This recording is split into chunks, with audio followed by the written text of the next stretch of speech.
Cine, cine, cine, cine, más cine por favor. Que todo en la vida es cine, que todo en la vida es cine y los sueños, cine son.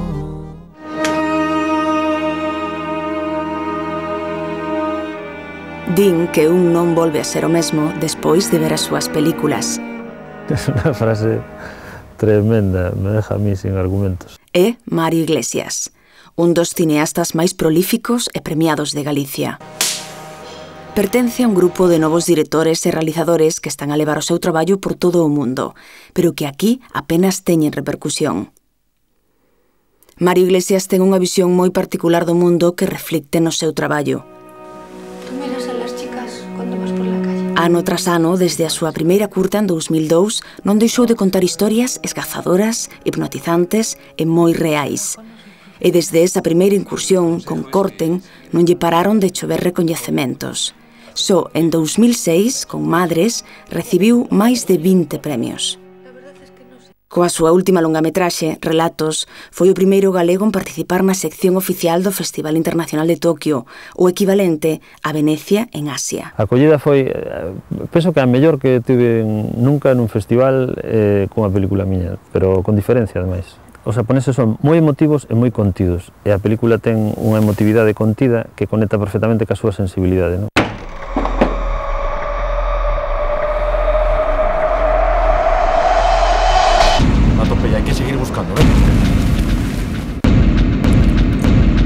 Asia é tamén o destino de Krevinsky, a primeira longametraxe do realizador Kiki Otero.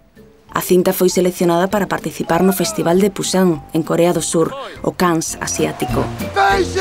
É tamén o primeiro galego en pisar esa alfombra vermella, e será o único español deste ano en competir con outras 11 películas de todo o mundo.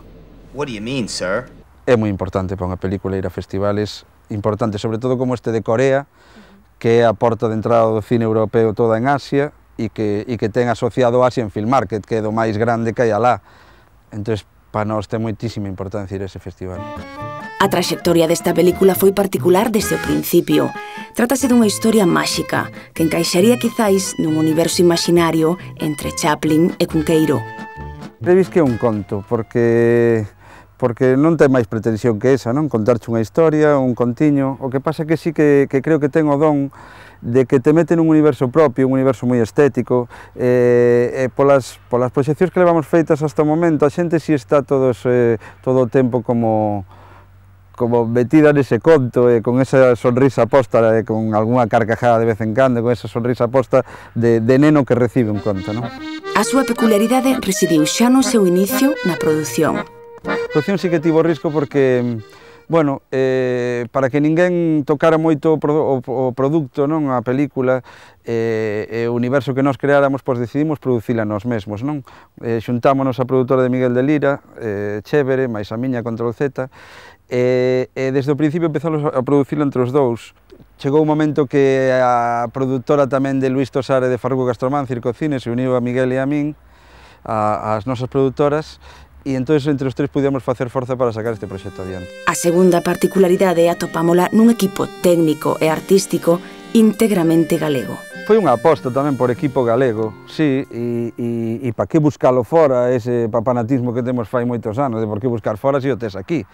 Non só é que fora equipo galego, é que eran noveles 7 xefes de equipo da película. Eu mismo era novel facendo. Como non vas confiar? Estaban con toda a forza e así saleu. A verdade é que hai que ver o resultado e ver que se pode confiar perfectamente en equipo de aquí. É singular é tamén a súa distribución. Estamos aí cun modelo que eu creo que pode funcionar, que levarnos mesmos a película por aí, fixémolo este verán todo. Nos añadimoslle pois levar tamén a banda sonora en directo, músicos, este tipo de cousas que formar un espectáculo, non? Darlle ao público esta proximidade dos actores, do director con eles.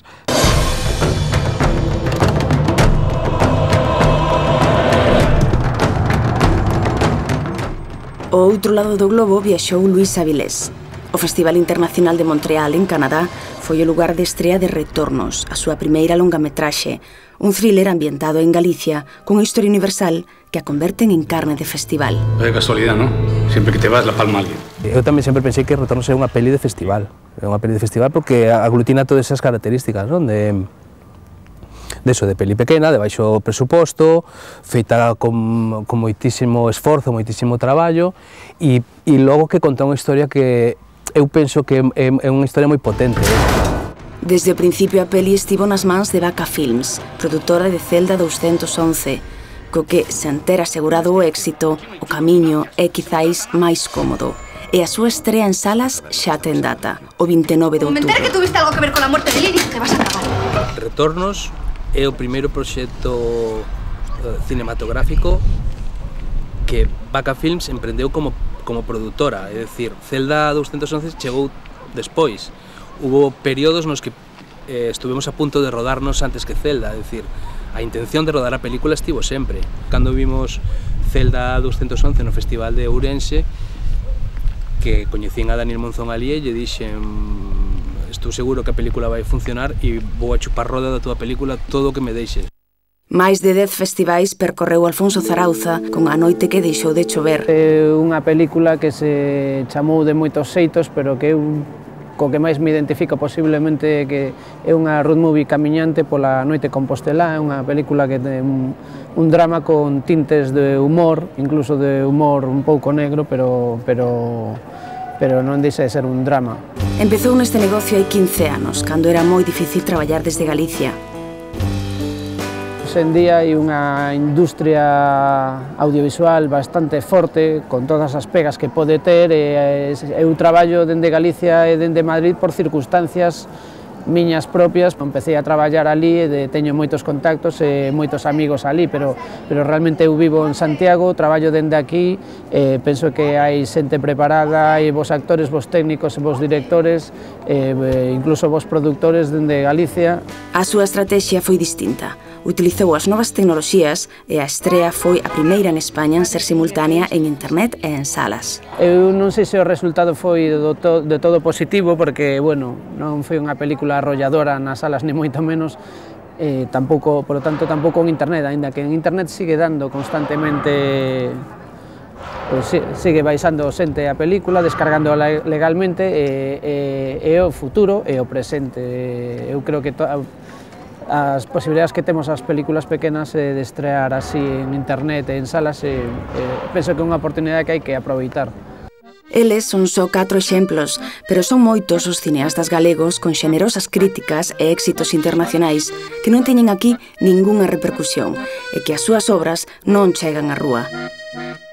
É un mundo moi compreso da distribución cinematográfica e todo está, bueno, dominado por entes empresariais que son completamente alleos a, bueno, pues, o cine de produción máis pequena, e ademais estamos nun momento de cambio no que o cine en salas está pasando por unha crise, hai outras ventanas, a xente descarga as películas directamente por internet. Bueno, realmente ahora mismo estamos vendo o froito de un traballo de unha persoa en concreto, para min, que é Manolo González, que estuvo aquí na Axencia Audiovisual durante uns anos, e que intentou solo promocionar directores galegos, que é o de sempre, non? En cada lugar patrocinan o seu, menos nós que chamamos a directores de fora para que veñan aquí a dirixir os filmes.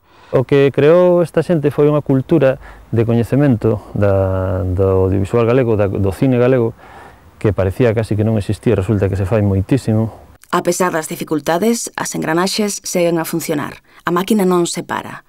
O cine galego segue adiante con proxectos de envergadura como O Apóstolo, de Fernando Cortizo. Tamén mira ao exterior a ópera prima de Susana Sotelo, que comeza a rodaxe estes días ao longo de España, Francia e Italia, porque cando unha paixón move o home, non hai quen o faga desistir.